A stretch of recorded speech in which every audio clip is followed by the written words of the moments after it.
right, just a quick sound test. As you may notice, I am in Studio B today. Hey, Terrence. And I got a new laptop recently, and this is on the new laptop. So I am yet again trying to make sure the setup and everything sounds coming in clear. So let me know if there are any issues. Hopefully not. Hopefully not. In fact, the old laptop, it's just funny the way things work. I got the new laptop a little bit ago, and after having the old laptop, kind of had a meltdown when I didn't really need it. It was kind of that point where it happened.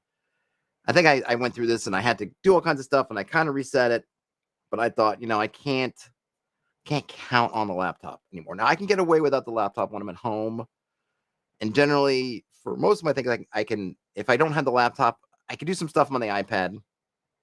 And I love my iPad. It works great for a number of things, but I just don't find it works for everything. But I was thinking I could get away with it. And then I thought, I'm really going to need a laptop.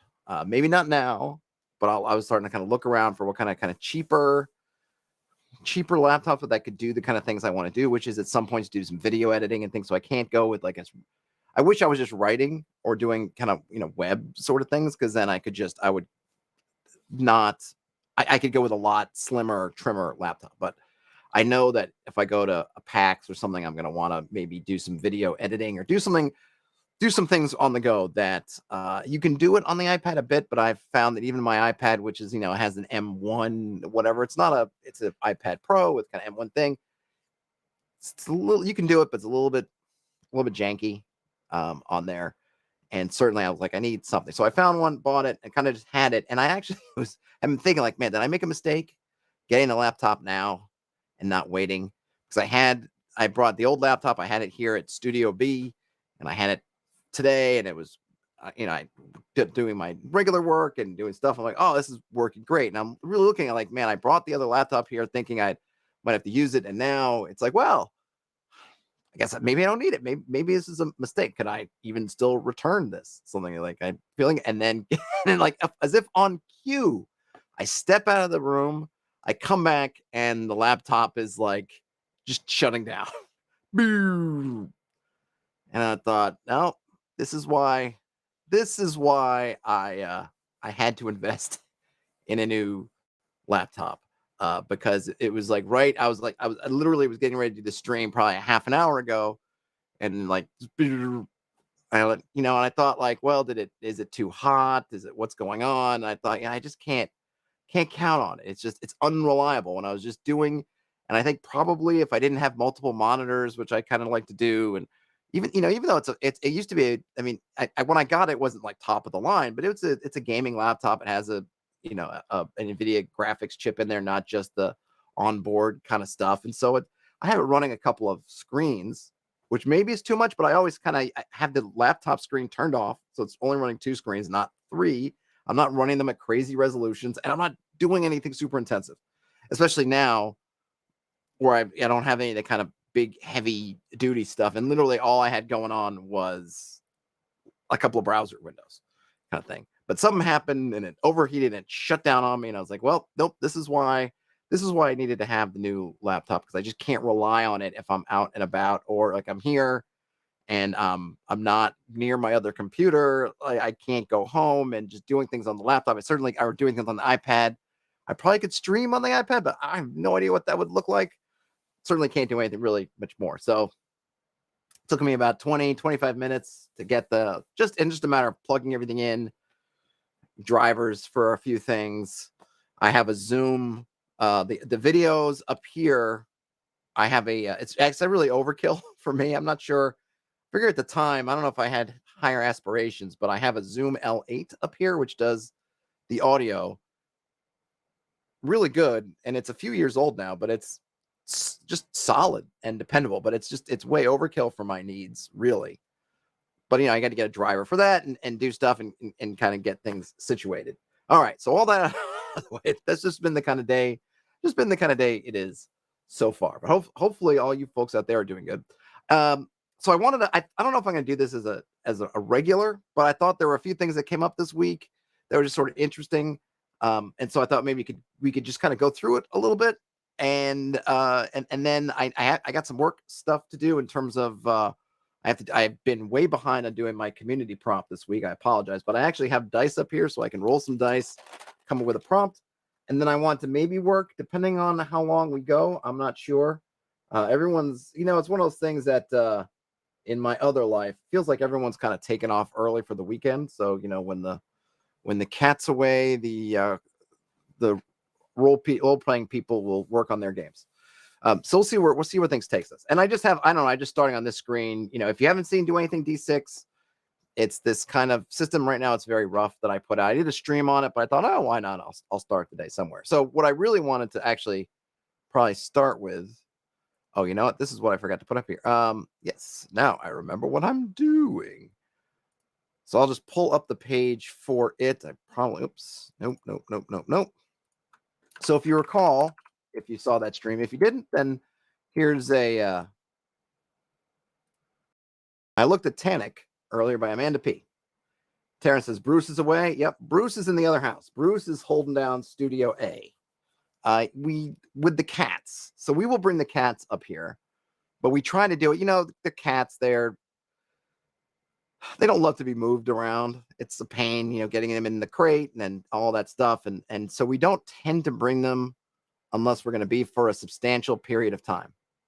Deathcap Story says, hey, it's a new background. It is because I'm in a different spot.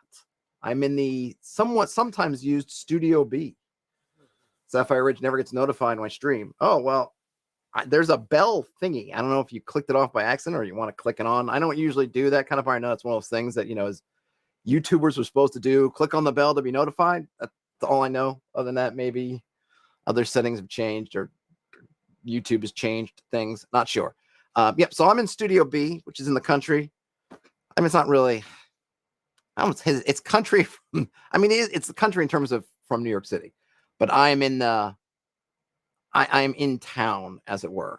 So it's not like I have oodles and oodles of space, but it's different. And here I'm in like a basement kind of room, but yeah, I have space. So I actually have something that's more colorful or at least more interesting than a green background. I still need to really do stuff with the space. It's on my list of things to do.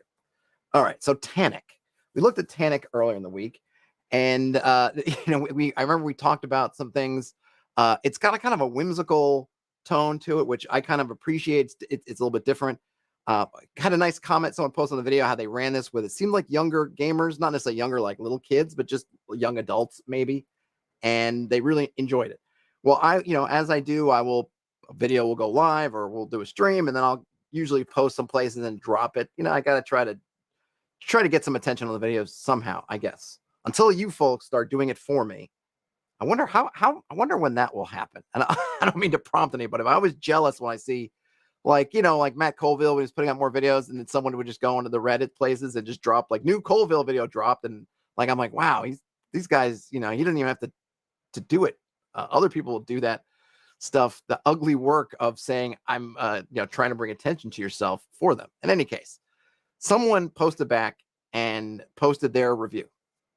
Their review is not positive, but kind of like when we looked at the 10-foot pole thing, I'm sort of interested in this. So they posted I had posted on Discord, on a Discord. They then replied and said, "Oh yeah, I looked at it too, and weren't a fan." So I thought we could kind of look at their review and just kind of take a look. Now I have read their review because I read it, and one thing just as a caveat, and I don't know how much this will count into it, but it looks like some changes were made to the inside of the book between him. Even though it hasn't been that long, so he posted his review on August 14th, and the version that I got is from August 14th, 2023. His is from August of 2023. So a few months difference. It seems like because he makes mention specifically of the page count, and when I looked at the hard copy I have, and then also the PDF, they have a different page count. So it seems like maybe there was an edit pass, or maybe she reorganized things, or things are a little bit different. But I thought I'd just look at this one And if you've played Tannic, if you've watched the stream, then obviously this will make sense in terms of the context. If you didn't, then but again, I kind of like, and I probably won't do this with everything, but this concept of looking in and seeing, well, what kind of other people thinking about this is kind of helpful, I guess. At least it's interesting to kind of place things. Now, obviously, I don't give star reviews. I haven't played Tannic. I've only read it. And I feel like there are definite limitations to what I can absolutely say about the material when I've just read it and not actually tried to run it.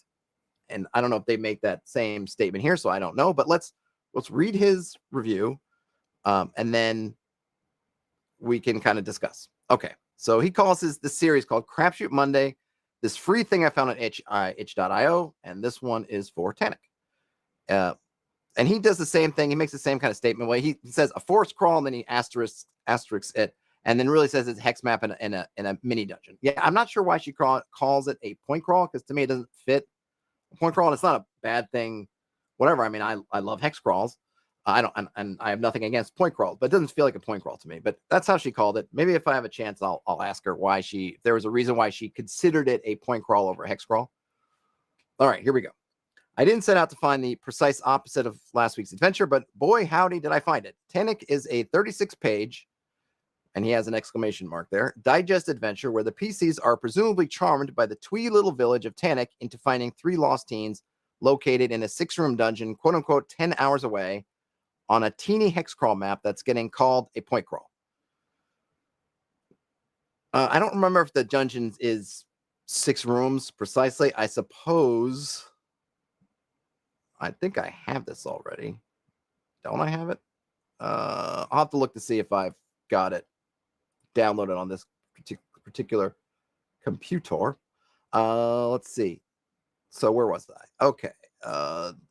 The idyllic little region is untroubled by anything beside a burned down second village and the tomb of the local lords, so no points for guessing where the teens have gone.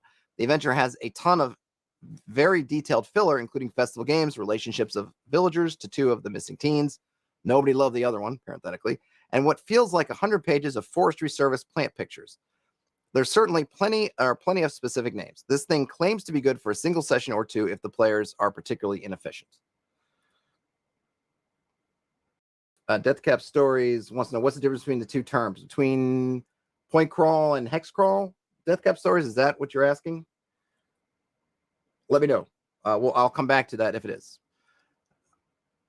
My initial interest in a 36-page regional adventure cooled somewhat when I noticed the zine sizing and 36-point fonts. There's a somewhat random assortment of formatting decisions here, a lot of bolding and bullet points and plenty of description, but then there's things like one of the lost teens not being pointed out in the bolding. It's a well-meaning product with cute little hand-drawn illustrations and a cartography, and layout might be baffling, but I was never completely lost. There are some monster stats in the back for both Cairn and OSE, but there are also notes like a bunch of haunted bog iron having quote-unquote stats as gelatinous cubes, which should certainly be a confusing fight, although it's 1d6 plus 1 of them against level 1, so I guess your players won't be confused for long, presuming that the cube-like things will kill them. Those, what did they call them? Bog iron, something, well, they're mephits or something? I can't remember. There's a weird running theme, which I know isn't due to OSC, so I'm blaming Cairn, of drinking random and unsafe water, including nasty brown water in a tomb. The best I'll say is that this adventure communicates a vibe. There's some of what I liked, and I don't know, he underlines it. It's not a link, so I'm not sure but I guess we don't have a way of knowing exactly what they like, but there's some of it here in the vibe. Nothing wrong with a New Jersey Pine Barrens adventure. Its heart is in the right place with the NPCs, both villagers and monsters, all having motivations and personalities. I don't think a single thing here is just, quote-unquote, they attack. Specific names are all given for most of the characters a party expects to bump into, which helps in the running. The last 2 teens are charmed by an undead guy. Nifty final confrontation potential there. Treasure, while hilariously stingy, is generally quirky and interesting. When I get to what can be improved, again, not a link, even though it looks like one, I get confused a bit. The map tomb, for its tiny size, tries to have loops and multiple ingress points, but as it is, the alternate paths don't allow for bypassing anything. Hold on a second, sorry. Bypassing anything. Hold on a minute. The product, honestly, more than anything else, suffers from too much space to play with. Cut this thing from 36 pages to 18, I think not only do you have tighter descriptions, but you have more uniformity of formatting. 2, things like having the dungeon map shown twice, once before the keys, once after, just feel like space filler. That might have been something that she removed, because I don't recall that being a thing. I'm just going to see if I can get the PDF, because it might be good to get the PDF if I can get it. Let's see. Bullet points occasionally being used as tasteful. When everything is bullets, it feels choppy. This is another case where simple narrative, 2-column formatting not only saves space, but also makes the writing flow better. Also, if you're going to advertise something compatible with gold equals XP, like BX, in parentheses OSC, you need to have treasure values higher. This doesn't make this a great adventure, but it makes it at least average. The best use case for this thing is to help in discouraging someone from playing Karen. Okay, that's mean. The best use case for the actual content is pulling out the bits. There are a few nice encounters that I could see myself adding to a random encounter table. Parenthetically, although interestingly, none of them are in the random encounter table, in parentheses. Unfortunately, quote-unquote, runaway teens adventures are about as common as goblins in a hole, so I can't see myself really favoring this one. Final rating, 1 star out of 5 in OSE, and then something like, oh, maybe it's a perfect adventure for Karen, because he doesn't know about Karen. Aaron says, hilariously stingy. My players have called me that. Okay.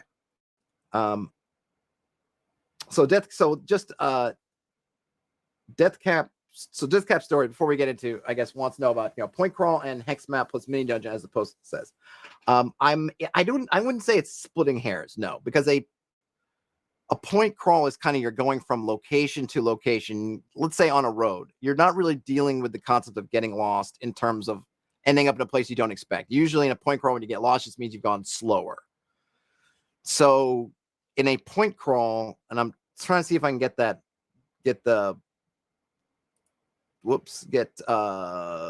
my thing here so I can, hold on a minute. Where's my library? Let's see if I can get it this way. There we go. Sorry, downloading it now. Okay. Give me 1 second and I'll have it. Whoop, whoop, whoop, whoop. Okay. So if we come down to the wherever the map is, oh, it's, the spreads would have been better. Hold on a minute. The spreads would have been better. 1 second while I grab the spreads. Oh, there is a Foundry file, or it is. I should have probably mentioned this when I went through it, but you can actually do a Foundry. There is a Foundry implementation that's part of the thing. Okay, here we go. There we go.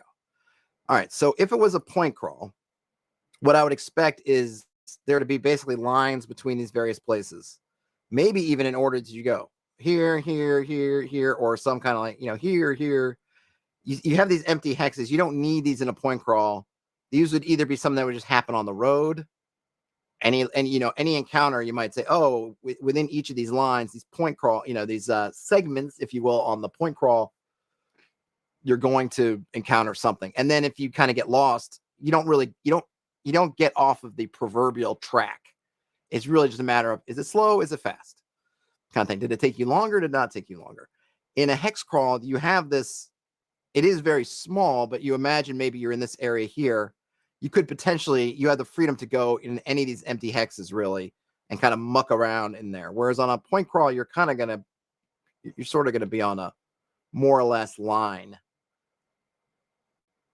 going to the other one. So in a hex crawl, we think about that exploration discovery bit, where the point crawl is more like you're on the road. You may run into encounters on the road. You may have difficulties on the road, but you're not tend to end up somewhere you don't really expect, or at least the place that I guess maybe the GM doesn't expect. Because I can always put a hazard here on the line, say between 5 and 6. I can put a hazard here, and then you may not expect to hit the hazard, but I know you're going to hit it.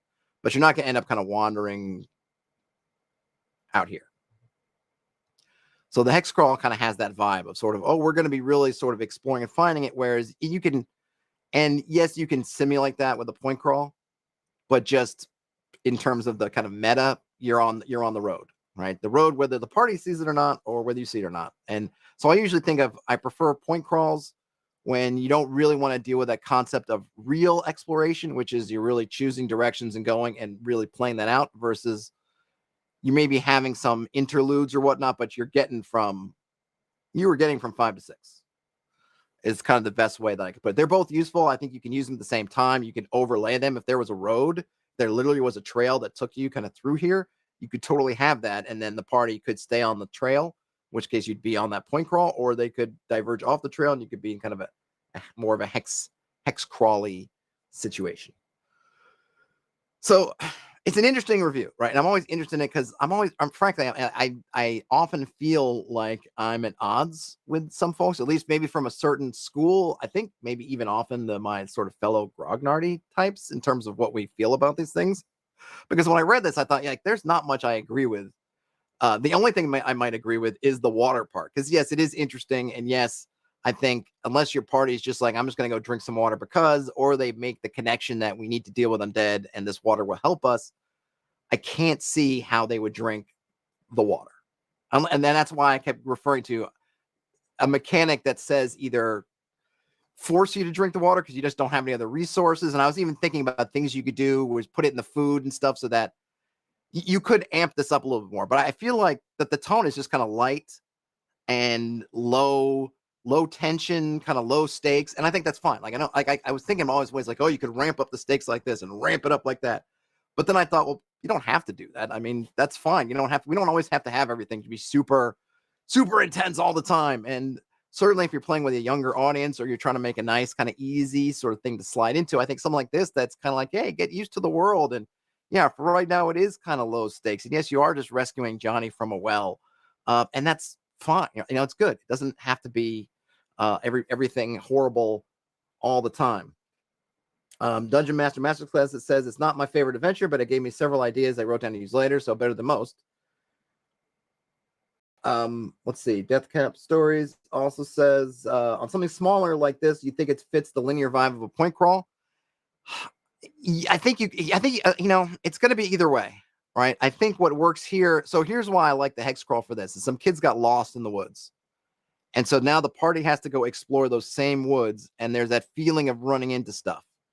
And just from running it, like, which woods hex do you start into? Which way do you go? You could conceivably start at 1, come in here, and then zig. You could go along. There are paths you could take here where you don't hit any of the intervening areas until you get to the end. Maybe you'd be kind of unlucky, whatever, or you hit 1 and go. So it's kind of, do you want that flexibility? It is very much probably going to feel more. Well, I don't say feel. It really is going to depend on run. It's going to feel more linear if you just went bang into each one of the things. And it gives a different vibe too, depending on how you set it up, obviously. And a lot of this stuff, you can cover it up as a GM. Oh, you're walking west, and so you run into this. Oh, okay, you're doing this, or you're finding trails. So you can, you can kind of, depending on what you're trying to do, you can sort of camouflage to the party if you're on a point crawl or not. I don't know that, he kind of belittles it a little bit as like a tiny hex crawl. It's like, that's fine. I mean, I don't know, that's fine for me because you can plunk this into something larger. If your whole game is a hex crawl, then you just find the spot where these particular hexes come into. I mean, the scope of this isn't that big, so I don't know why you'd want bigger. I mean, I would if she gave me a whole bunch more hexes, but everything was squeezed in here, I might think of like, why are we giving me all that extra stuff I don't need? But yeah, you could, if running it as a point crawl would probably work fine. It's more like it's clearer from the way it's set up that it's kind of set up more like a hex crawl. But she calls it a point crawl. But either way, you could do what you want with anything. So just the review, I guess, is interesting. I don't know. I just feel like, and this is kind of where I come out with kind of the 10-foot poles. This is sort of negative vibe, and I haven't read any others of their reviews, so I don't know. I don't have that counterpoint of here's one that they love, and this, he has this like what I like, but doesn't link anywhere. So I don't know what they liked. I mean, I don't know outside of what they say here they liked.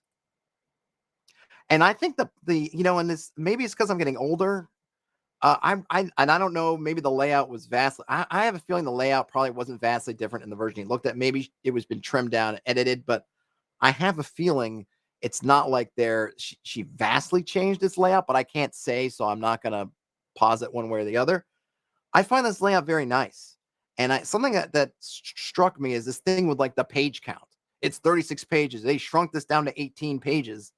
It's like, who cares? I don't understand. You're reading the PDF. If it's pages, but all the pages are very well laid out.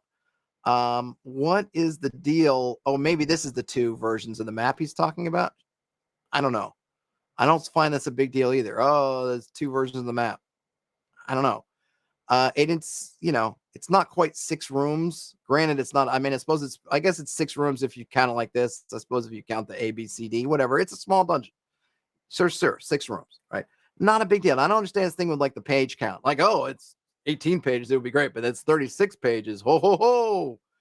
And on the font size, I think that's what I mentioned in the Discord thread. I was like, I pretty much disagree with all the layout kind of stuff you're saying. I have no issues with that. And if one of the kids didn't get bolded accidentally, I don't think that's like a big ding. Like, he makes it sound like that the layout is all, it's a big flaw because there's a mistake on the bold. It's like, that's just a little mistake.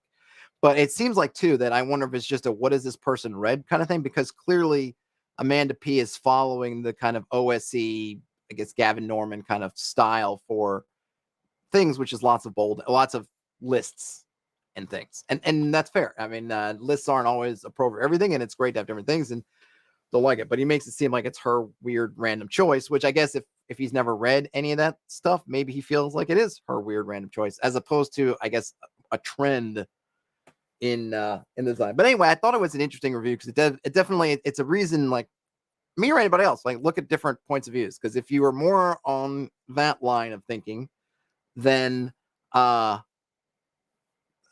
may, see things more negatively than I do when I'm reading something. And this goes back to the thing about my point of view is I'm reading stuff that I'm generally almost pretty much always enthusiastic about reading. So I really want to enjoy something when I'm reading. I'm not at a spot like what Bryce, I guess, a 10-foot pole does, which is just grab anything and everything, give it a read. If I'm downloading it or I'm buying it or somebody, even if I ask somebody to send it to me or somebody just send it to me, I'm generally only looking at it because I am genuinely interested and positive before I get into it. Because I'm excited to read this. I want to like it. And I think sometimes, if anything, right, for me, I probably end up being, more positive than if I was really pondering it for a while. I could find more like, oh yeah, this isn't quite right. Oh, this isn't quite right. But I am enthusiastic. And it's interesting to read these other folks that really seem to come in with I feel like the starting point is a much more kind of negative stance. And it's not right or wrong. I can't say it's right to be positive, but wrong to be, if you want to start off negative. I suppose flat neutral would be the ideal thing, right? We're going to start very dispassionate and see where it takes us, but who's there? But I just thought that review was interesting. It's definitely, a different way to look at the same material. I don't understand. I will say this. I don't understand how you come out of this and say it's 1 star. To me, 1 star is barely usable with nothing in it. I don't like to give the kind of star rating stuff, and I'm not going to start. But I look at it and someone say, like, for old school standards, this is a 1 star. To me, it's like, that's, I don't know, what's garbage then? Is that 0 star? I mean, you're telling it's like barely above garbage level. I don't feel like I can. I mean, obviously I'm not this person. I don't feel like looking at the product, at least that I see, I could justify it being like, this is 1 level above garbage. If you want to say it's 3 stars, average, if you want to say like it's got some good stuff, but it's got some bad stuff, I'm there with you. I might say, hey, can we go 3.5 stars? It is very well laid out and everything. And despite maybe that one bolding error, it's not like I ran into lots of spelling issues or issues like that. I don't agree with that person. And like the reading flow is somehow off. I thought it reads very well. I mean, that's what I did. And I wasn't stumbling all over the place, confused. So just, I read that and I see it's like 1 star. I'm like, I mean, opinions are like those body parts we all have and all that. But man, I just like, tough crowd, I guess. I'm not sure. Dungeon Master Masterclass says electronic. I'd like map on every page, less flipping. Yeah, totally. Like but even printed. I mean, it's a zine. It doesn't come across as being bloated or like, oh God. And the thing is, I would understand. I would be there if I saw a product and it had a lot of pages to it and it was missing key information, but instead had like tons of illustrations, or it was using some ginormous type. And I would say, hey, could we not squeeze in a little more of this content that you're missing instead of having the fancy illustration that's taking up a whole page, or maybe shrink the font down a little bit so we can get some of the stuff on. Like, I get that, but this to me isn't that. And it doesn't look huge to me, the fonts, and it's very readable, especially for me who's now kind of into the having to wear glasses sometimes. I don't know where my glasses went to, but I just didn't, I don't know. And maybe it was somewhat different laid out when they looked at it. I'm not sure, but I'm going to guess it's not actually, that maybe she just edited some stuff out, tweaked things, but probably didn't change the layout 100%. Deathcap Story said they've been getting into accessibility questions lately for their own stuff. It's interesting to hear others talk about formatting, what they like and what they don't. Yeah, I mean, yes. And I think there's probably, you can just read from this, that there's definitely this kind of school of thought about something to do with the page count. But I don't get it, especially when you got it for free. Like, I don't understand. 18, I don't know what, squeezing this all into half the pages doesn't do anything for me, but at all. That, oh, I could make this 2 columns. Okay. Why? I don't know. I don't see it. And this to me reads very well, both in print when I read it and then on here. So I find this a very pleasing layout. But, you know, I am also just one person, obviously. But Deathcap Stories is why the low score for OSC but high for Karen. He's being facetious. He has no idea about Karen, and he's kind of, you know, remember I actually did a video on this, or maybe you don't remember if you missed it, but you know, as people kind of just hating on Karen a bit for no particular reason that I can fathom. Just like, and I feel like he's not hating on Karen, but he's kind of, he's throwing some shade at Karen. Like, oh, Karen, maybe Karen has rules for drinking weird water. Oh, for Karen, maybe it's 5 out of 5. I don't know anything about Karen, kind of thing. So I feel like he's a little bit of shade, but, you know, not serious amounts, but that's what that is. That he's not seriously, that score for Karen, it's not serious thing. Raid says, I feel like Bryce has made his preferences known, and he's also made it known he's a tough critic. I think if your integrity is sound, constructive criticism is good for artists. I'm not trying to go at Bryce. Yes, he has made it clear. But I feel like there's this thing. You don't have to be a jerk. Okay. All right. You don't have to, I feel like there's something, and it's not necessarily, this is not about Bryce, right? This is just about in general. Okay.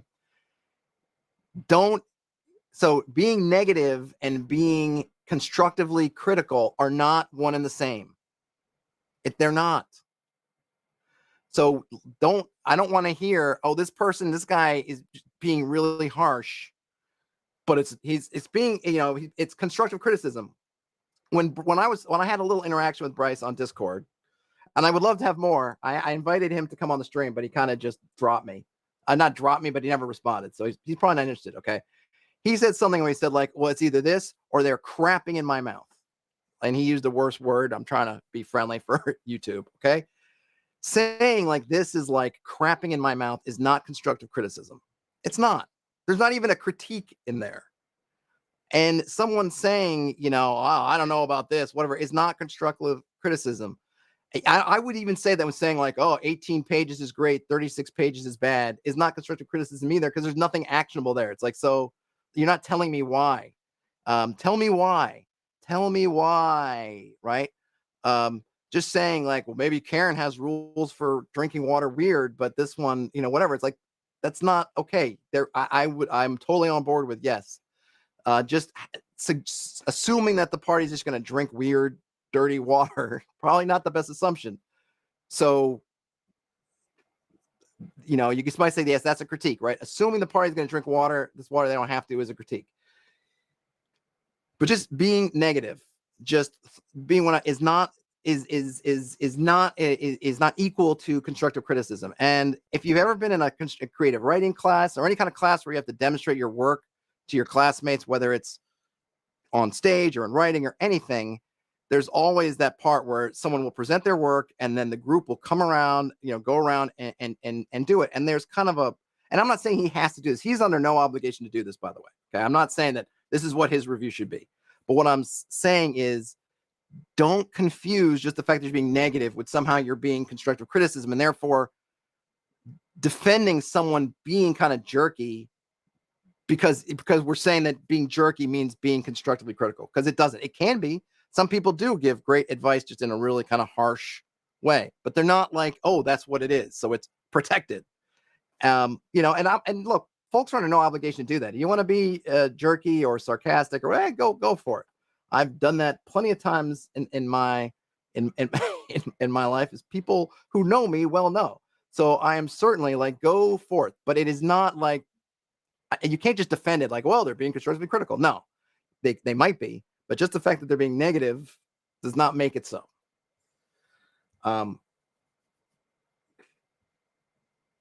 Right. Death Cap Stories, right? Yo, you say the formatting sucks. How does it suck? His thing is like, well, it's too long, I guess. But like, I don't see that, right? I don't always love the OSC formatting standard, but it does work.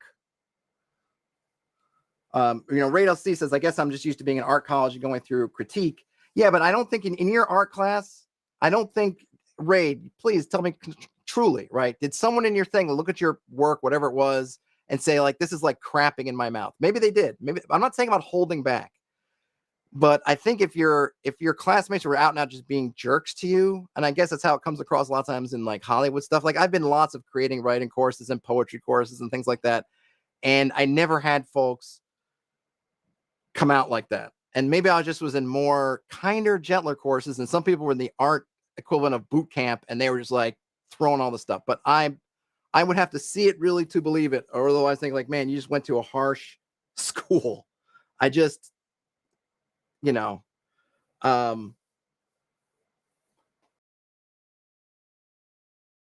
right. As Raid says, right. You if you're being critical, you should be able to explain why they don't like something, and not just say a thing like it's crapping in my mouth or whatever. And I look, I'll give Bryce credit. He will explain what he has explained what he doesn't like. For him, for me, I just don't love the tone of it. It just seems a little bit meaner than it needs to be, but that's his shtick. I get it. Like, I get it. This a little bit less so, because I'm not even really on board with what he's saying, and he takes it like that stuff is like super important. But like I said, my thing is just like, you could be negative and critical. You can be negative and constructively critical. You can be negative and just deconstructive or destructive, I should say. And they're not the same. As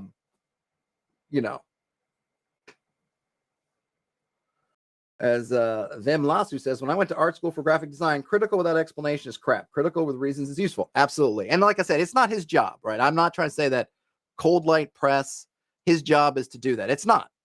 He can do what he wants. But just me thinking about it, just looking at it as like trying to take it on board, as I hope everyone processes things when they watch one of my videos, or they go and watch someone else's review or read someone else's review, right? To, process what you're reading. It's just interesting because I see things very differently. This person does, I guess, ultimately. But, I get it. I feel like, and I don't know how long this person's been doing it. It looks like started last year about some time.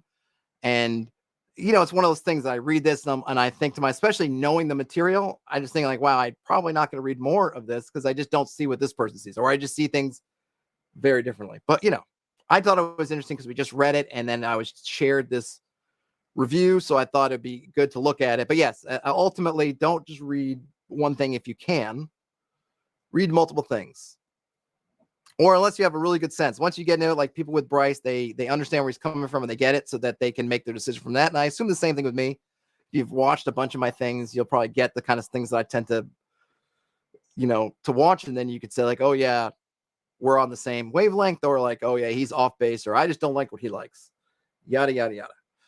But anyway, I thought we'd look at it because I do like, this is part of the whole shtick. Is what I'm not trying to, my thing is let's interrogate this other point of view on the same material. This one just in particular didn't love it, or I just don't not love it. It's not the right word. I just don't agree with it, I suppose. But thought it was worth checking out. Okay. Oh yeah. So we also looked at Tales of the Wolfguard. I don't have a lot of feedback. I haven't gotten a lot of feedback yet. I mean, we just did it. Right, Tales of the Wolfguard.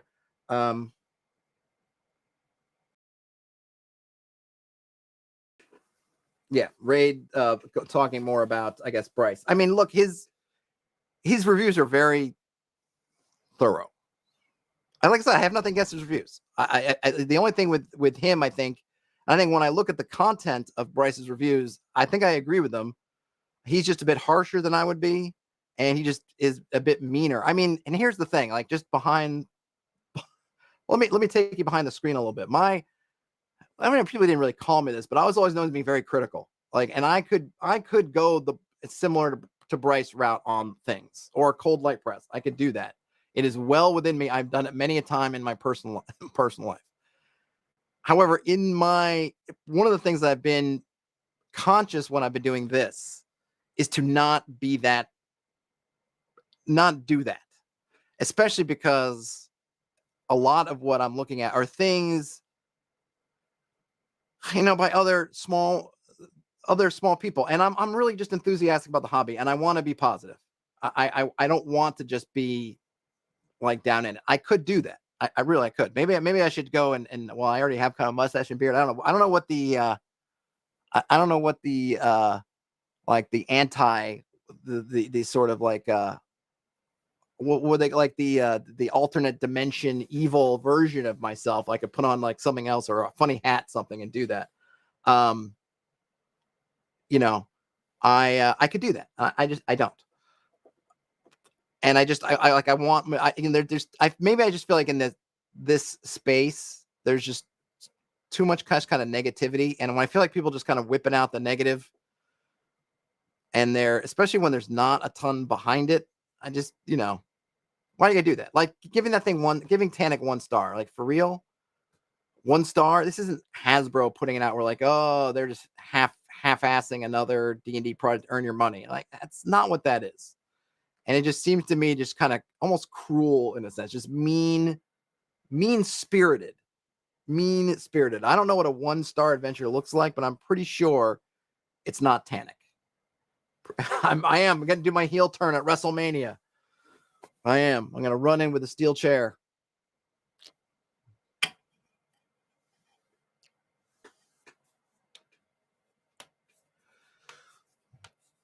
Yeah.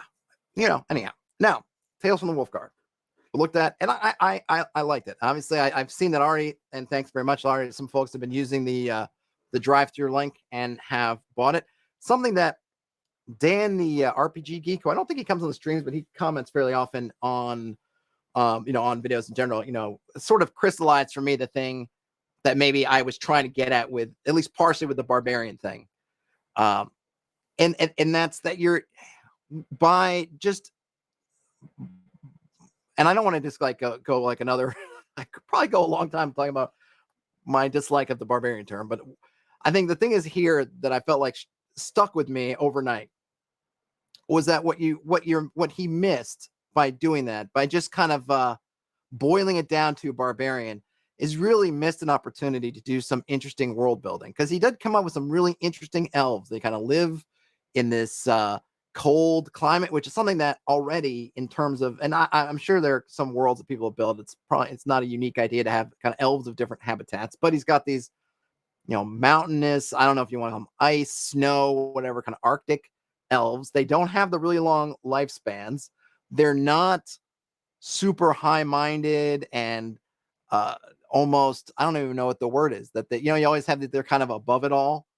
That these are much more grounded elves who are not sort of away from the world in their, it's not like a Rivendell situation where it feels like they're standing apart and reading their books and smoking their pipes or being in their lofty tree cities kind of above it all. These elves are down in it.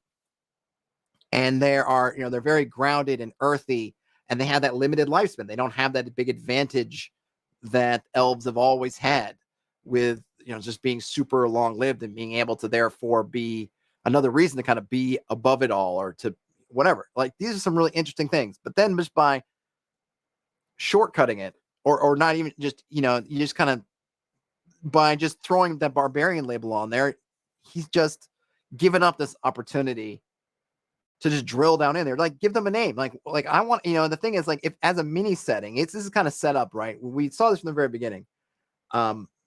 You're coming in as the Wolfguard. The inherent point of view of the players that you're assumed to take in the setting is you are the Wolfguard. So you are of this empire. You've taken the the vow or the oath or whatever you want to call it. I don't know if there is one in this case, but similar. I'm using the kind of Game of Thrones sort of thing, right? You join the Night's Watch, aka the Wolfguard. You're going up there, and that's kind of the point of view. But there's a whole other side, which is you have the elves. I mean, the bird folk are really interesting, but it seems pretty clear that they're in a totally different league. But you could really flesh out the setting from a whole other angle with these elves. Like, what are they called? I get that the Wolfguard and maybe the Empire call them barbarian elves. But tell me more about what do the elves think about themselves? Who are they? Maybe as a player, I might come in and say, man, those elves are really interesting. And it's like, well, who are they? Well, they're, and you get some, right, with the names of the different clans and whatnot. But there's just like, what do they call themselves? What do they call the land? Like, what, all these kind of things. And you just kind of just calling them barbarian elves is, to me, just, it's just like, it's like you just gave up. And that maybe was the kind of disappointing part of that whole thing. Terrence says knife wielding ElfQuest elves. Yeah.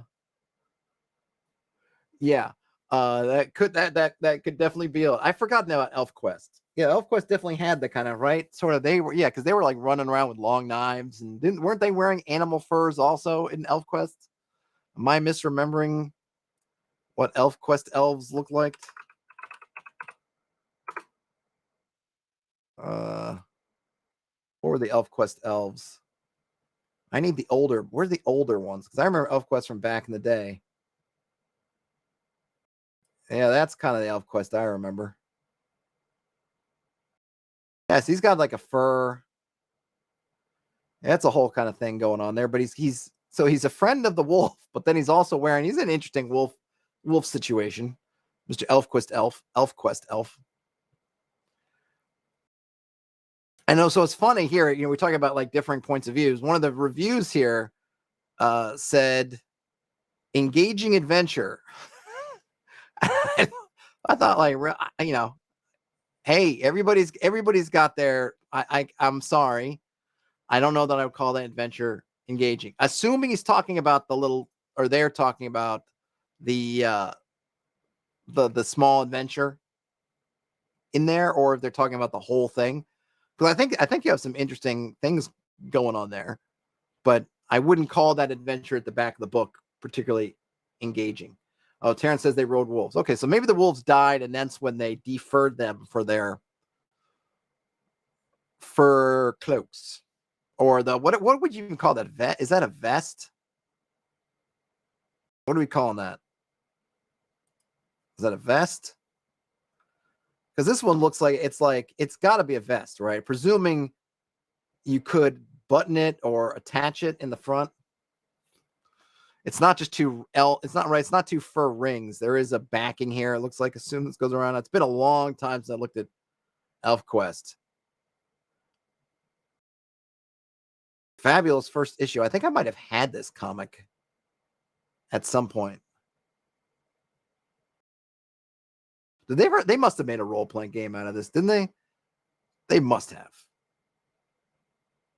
August 1985. Wowie zowie. All right. So, there's the thing on the Wolfguard. Now, maybe if this does well, and I presume it will, I think people have I think Fallcrest Abbey was well thought of, so I think it'll generate stuff. Like, it would be cool if he came back to this and maybe widened up the setting a little bit, or maybe did something from the elf point of view. Could be kind of cool.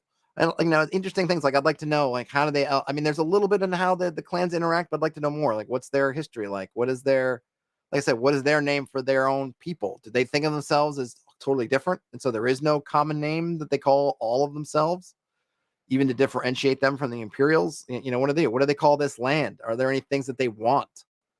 What kind of quests do they go on? Do they have any relationships with the bird people, or what else is going on? So be interesting. There's definitely room here for growth. But like I said, I was just if I was something that I think about disappointed in, more or less, from that, it's that sort of boiling down these really interesting potentially elves into just barbarians. Okay, so I don't think I have anything else on Wolfguard. All right, so I got a couple things left, and I'm, you guys, if you guys got stuff you want to chat about, throw it out there. I'm open to it. I've been late. I'm getting later and later. And I am behind on my own Lore 2024 stuff only because I've been working on my dungeon crawl module. So I am actually doing work, but I haven't had anything that I felt like it was in a shareable spot. Otherwise, I would share it. But I need to roll for some Lore 24 action. Oh, Vemelasu says they did make it into a game. I figured they did. There was some point. I mean, even now they make. If any property comes out and is the least bit intriguing, somebody will turn it into a game.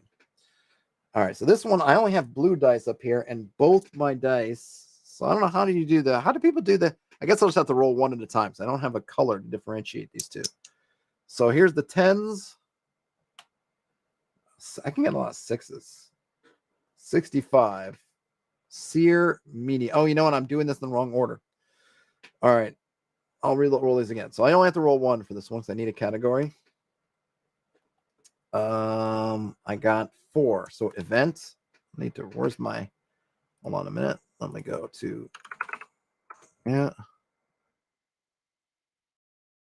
Oh, I'll get that. I'll get to that later. Where is mine? Whoa, it's really down there, all the way down here. Okay. I thought we were a week, I was a week off. I think last time I thought we were week 7 and we're week 8. Prompt. So this is, and what did I say it was? An event? Did I get that right? I think so. And what sort of event is it, you ask? It is 4, which is regional. All right.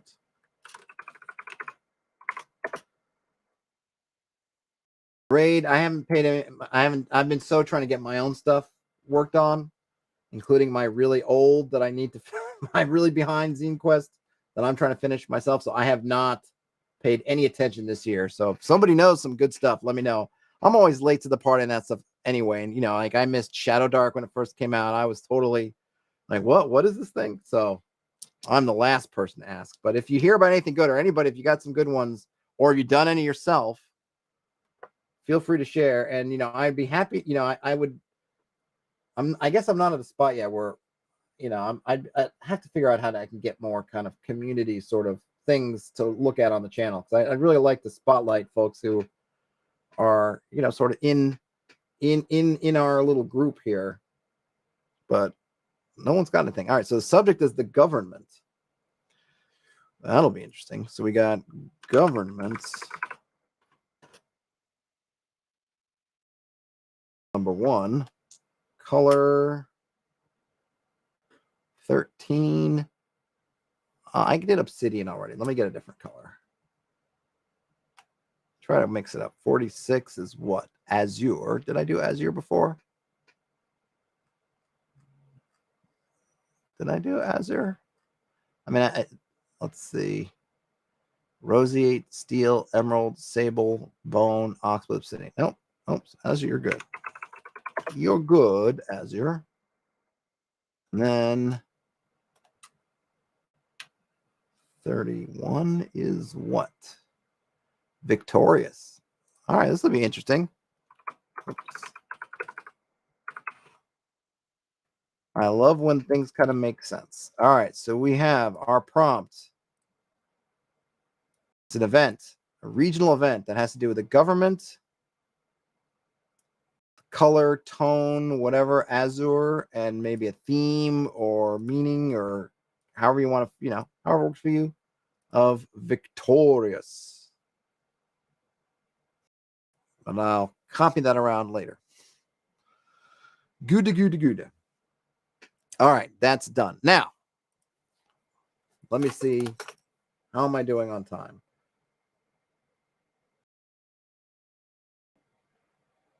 Okay.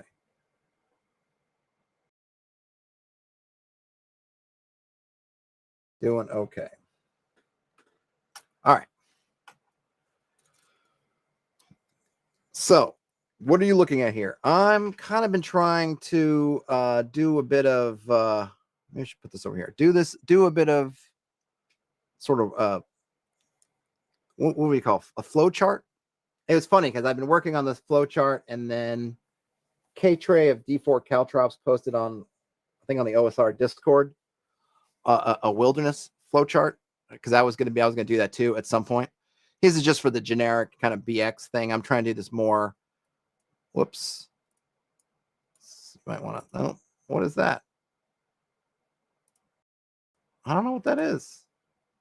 Is that a pen? Is that a pencil? Okay, it's vanishing. All right. So it's kind of this flow chart. It's sort of in progress. Party enters the dungeon.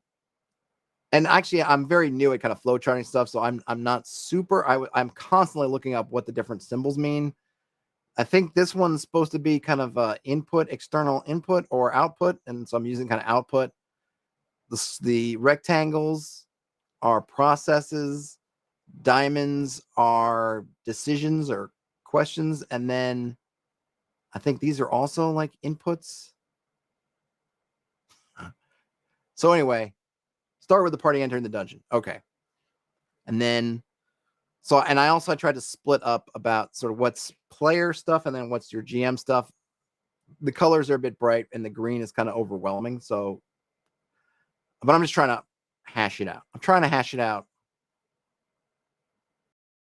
But I'd like to get curious on the feedback. And this, I think right now is just basically your kind of generic one. So the party enters the dungeon.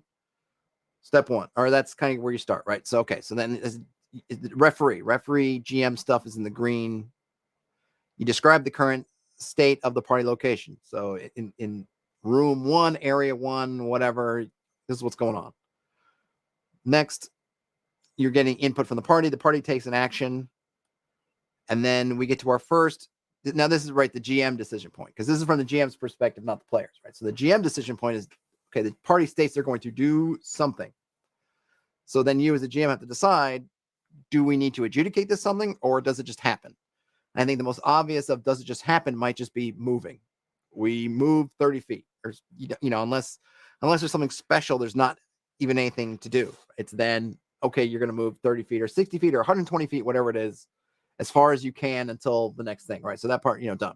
So then if you do have to adjudicate it, then you adjudicate it. If you don't, then you can just update the current state of the location. The party's moved or the party's done something, whatever it is, then you've now updated. Now, you're not yet talking to the party. This is just you now updating the state, right? Okay, now I know they've moved this around. They've opened this door. They've done that. Whatever it is, you've done that. And then you describe the outcome of the action. This now is going to the party. And then this is a little bit just kind of cleverness, but is the party still alive? Right. So if this was combat or something, you might ask you that question, or if they all fell into a trap, whatever. If they're not, then you're done. If they are still alive, then, are they still in the dungeon? Right. They went to the room 1. Did they turn around and leave? If they did turn around and leave, then they're out of the dungeon.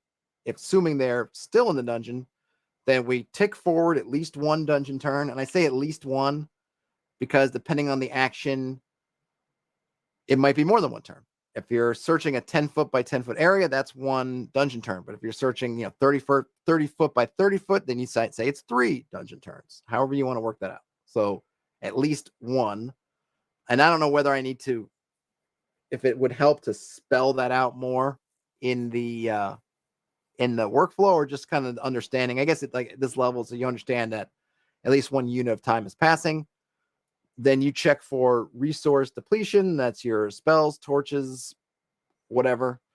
And then check for wandering creatures if you're at that stage. Because remember, right now, this is just your default one. So I have kind of a different way of doing creatures. But anyway, this is just default. And then we get back to the loop where you go ahead and now describe the state of the party. So, they picked a lock. Okay, you've picked the lock, whatever. Great.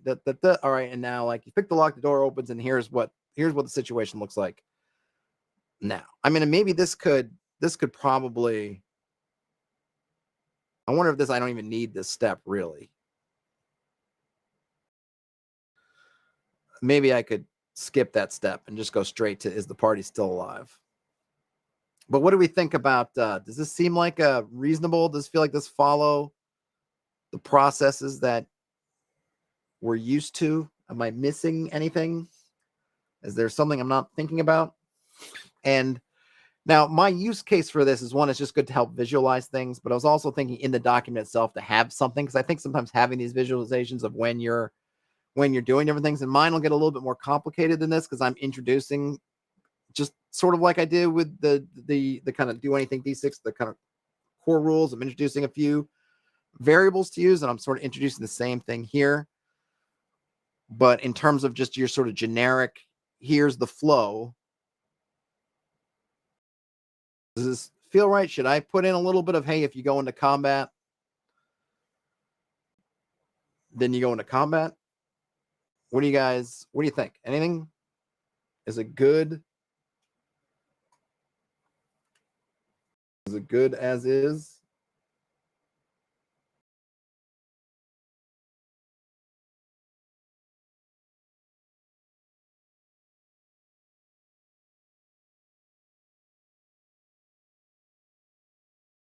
Nothing? Anything? Anything? Nothing? Well, maybe it is good as is. And do you guys like flowcharts? Does this feel, if you saw this in a document, would you just get like horrible, like, oh gosh, I'm looking at a super, like a technical manual? Or do you find these useful? Because I can kind of find them useful, or I do find them useful, but I don't read a lot of technical manuals. So I'm not an engineer. So I'm not one, like if I'm, if I bungled these shapes, me as the reader would never know. Someone else might get offended by, you're using the wrong thing. You're using a rhombus.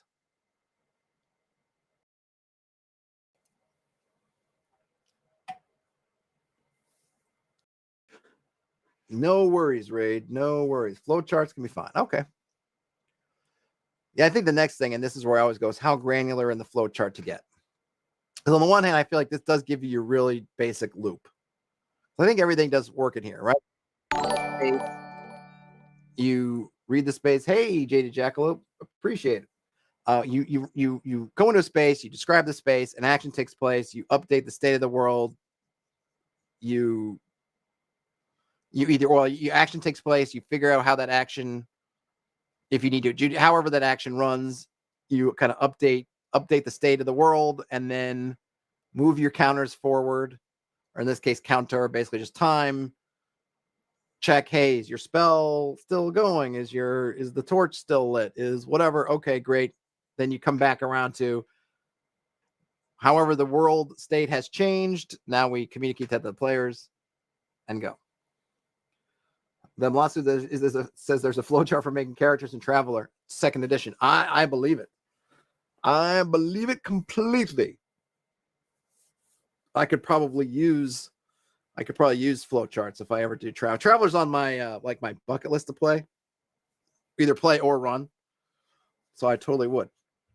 Terrence asked if the shape means something. Yeah, I'm not really good on the shapes, but yes, they mean something. The lozenges types are kind of your intro, outro, so where you're starting or exiting the flow chart from. The rectangles mean processes. The triangles are decisions. I want to say the parallelograms are maybe external input, and then these, what are these, rhombuses? I think I used because they mean kind of input or output. Oh, is mothership character Jen a flowchart? That'll be cool too. It kind of fits. It's definitely more tech oriented. I don't know for a fantasy game if it's really like, oh, this fits, but certainly for a sci-fi kind of thing, I think it totally will be fitting. And yeah, it because you do get this nice, if you're wondering kind of what to do next in terms of what you're supposed to do in the flowchart's nice because you get to that decision point, like, okay, they've taken an action, and you're the player's like, your GM's like, now what? Right. So you if you have a good flow chart, they say, hey, your next part is to either do this or that, or maybe if it could be a 3-way sort of thing, right? Oh, they did this. Like I could see using flow charts for different things just to kind of show, like I probably could have done it in the basic document. Maybe I'll add one in of like, here's how this works kind of in the flow. So you can sort of see what you're doing. I think it's really helpful with these to kind of show the loop, right? Because we talk about the gameplay loop. What is the loop for the GM in the dungeon? And here, there's a very clear loop. Enter space. You enter a space. You do something. Space gets updated. You handle the doing of the something. state of the space is updated, come back around, restate, and it may not be exactly repeating because you've done something, either moved or made a change, whatever, and you come around and then you're just kind of doing that, right? And then you just have all the ticking clocks, if you will. So I think it can be helpful to kind of illustrate it. Look, you're just doing, like, once you get this thing, once you can do this once, everything else are kind of variations on that. When your party's just moving around, yeah, it's very easy, but when you get something more complicated, it really is just, okay, now in this case, it's just one extra step on the way I have it, like adjudicate the action, which of course could be where someone would say, well, that's where all the details of everything is. Sure. And we could probably, I could probably drill that into that more, maybe make it a separate flow chart. I mean, I also have to I'm trying to keep focused on what it is. And I've been definitely struggling with that aspect of this module because I find myself going down this path of like explaining and trying to be like, here's how you dungeon crawl. And that's not really what I'm trying to do with this module. Now, I should probably, it'd be good, I think. I think I could put out something where it's like, here's at least one way to do things. Not the way to do things, but here's one way to do things, take ideas from whatever. But this is not really that. And so I'm constantly having to stop myself and say, nope, this is not, I got to reel myself back in. This is not the document for, here's Hexpress's way to dungeon crawl. It's this module of mechanics that, to use for it. And where those modules maybe change the flow, I do want to talk about that, or where this module changes the flow. I do want to mention that, but I'm not here to teach dungeon crawl per se. That would be something else, a different thing. Maybe useful for sure, but a kind of a different thing. So, but I did feel like that having this kind of flow chart just to kind of get everybody on the same page. Because the other thing when you're writing these kinds of something like I'm doing, in which I really have no idea how someone's going to take this and potentially use it. And I felt like with the first set, that to do anything D6 set, it was kind of easier because I had a very clear thing of this particular, I'm really taking a particular interaction, which is a kind of a skill check or some kind of a challenge adjudication thing, and just basically saying like, this is a rewrite, or I'm just going to write over whatever you have. And maybe I just need to do that with the dungeon book. Just look at that one and say, yeah, this dungeon crawl thing, I'm just overwriting it. Whatever you have, this, I'm just, you would replace whatever it is there or not there with this and not worry about it. But the other thing is, like, I feel like there's a lot more. Maybe I shouldn't have. Maybe it's just me and my brain. So I'm thinking like there are all kinds of different skill systems. And in the original one, I just said like, no, you could use that or you can use this. Like, maybe I just need to do that here. But I did feel like it was a good idea to get on the same page with, here's how your generic workflow is, and then kind of here's where this stuff is going to slot in. Maybe that's a good approach. Maybe it's not, but it is also helpful, I think, when you're plotting things out. And I think this could work if you're writing adventures too, or a dungeon, just running it to kind of think about what the flow is. And obviously a flow chart is a lot more railroady kind of narrative, but you can kind of think about what are the main sorts of things going on. What are the main thrusts? You could probably even get complicated with it and have different, here's where this faction comes in, here's this one. And then you could ask yourself questions, because sometimes they're really, even in a complex situation, there aren't that many real options, right? Like the party is stuck between two fighting factions. They side with faction A, they side with faction B, they try to moderate, or they leave. That probably whatever they do is going to be one of those three things, more or less. They just don't engage with it at all, or they take one side or the other, or they try to do something in between. And, so if you were to just look at your decision as something like one of those three options or four options do work, then, you can kind of map it out in a sense. Hold on a second. Usually,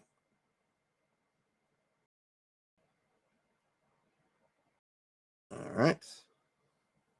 So, it can be helpful. But what thing is that with the flow charts, it's kind of like why I like the mind mapping, is the flow charts, the symbology, like all these different shapes. I'm not familiar with at all. So I end up wanting to be proper. So I start having to look up what do the shapes mean, and then there are different versions. some more complicated than others. Now, Ouija here has a bunch of them, but just the simplest variety.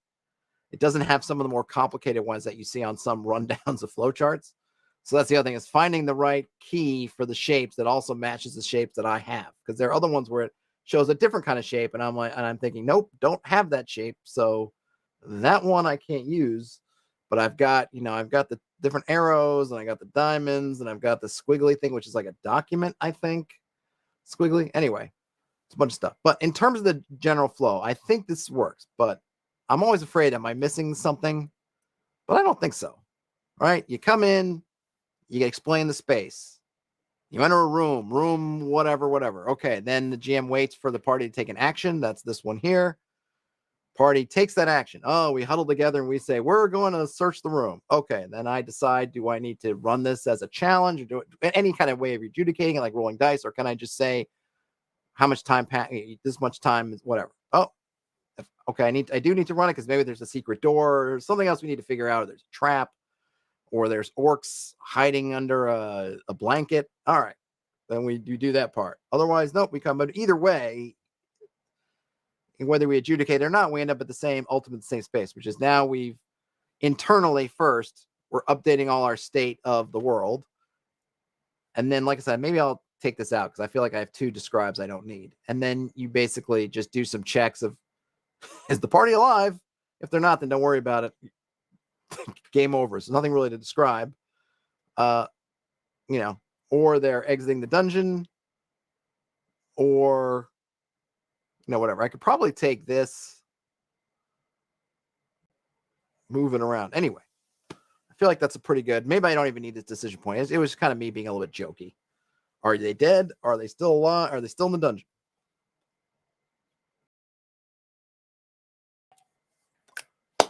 I don't think I have anything else. You guys have anything? I just thought I'd run through that. It's all, I like I said, verbalizing it. I've said this often. Verbalizing helps a lot. Just get a good grasp of what I'm trying to do. And I recommend it. Obviously, you don't have to go make a YouTube channel and start streaming out into the ether what you're doing.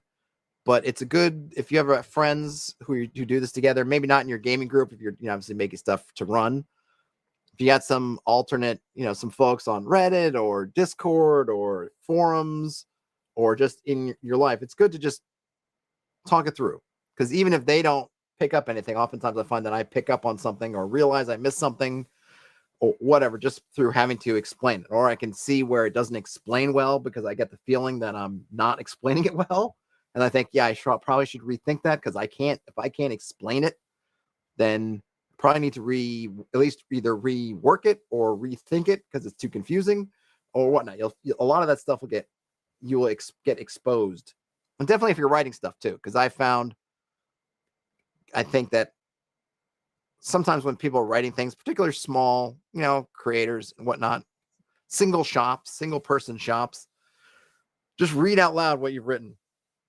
Because I know when I get on the stream, there's stuff that I will stumble over, and I don't like to stumble over it, but I can't help it because I'm not rehearsing. So and I think oftentimes that's not necessarily means that it's written super poorly, but you could probably think like, yeah, I could probably make that a little less stumbly. Whatever word choices I'm using or how I'm phrasing things, it can make it a little smoother. And you could get that by reading things aloud, even if it's only to yourself. Or you could also probably record yourself and then do that. I haven't gotten. I could watch back old streams. Probably not going to do that, but things to do. All right, I'm rambling on here. I got to do a couple things before I can call it a weekend. Hope everybody has a great weekend, presuming you're watching this live or in the next few hours. Other than that, folks, let me know. So before I go, let me know if you do you like these kind of recaps where we go through some stuff? There's not always, it's one of the things, like, depending on what the streams are during the week, there might not always be kind of something to recap like this, or I went through a couple things and had some things. Like I don't really have anything I haven't had enough time maybe to digest the Bob World Builder a quick builder book. I say that a couple times, or and no interesting comments about it have come up. So I'm curious if folks do end up picking that up and going through it, let me know what you think about it, because that may be another one to revisit. If I see some written reviews, maybe next week or so, maybe we can do it next week. But I kind of like revisiting things and sitting, because one thing when I do a lot of my read-throughs is I don't really get to sit with the material. It comes, I read it, and it makes an impression, whatever the impression is, and that's gone. So I do like the idea of being able to kind of come back and say, okay, I had to sit with this a little bit, or I got to read another point of view about it, something of that nature. And if you guys have thoughts on stuff that we think we would like to look at, let me know also, because I'd love to. But yeah, Terrence says, I tried to talk stuff out, but a lot of people don't have patience for listening me rabbit on about my game design ideas. Well, bring it to the forums, Terrence. I'm always happy to read it. If you can manage to write it down, I'll be happy to read it. All right, folks. Have a great rest of your day, night, whenever you end up watching or listening to this. Game on. I will talk to you later. Bye now.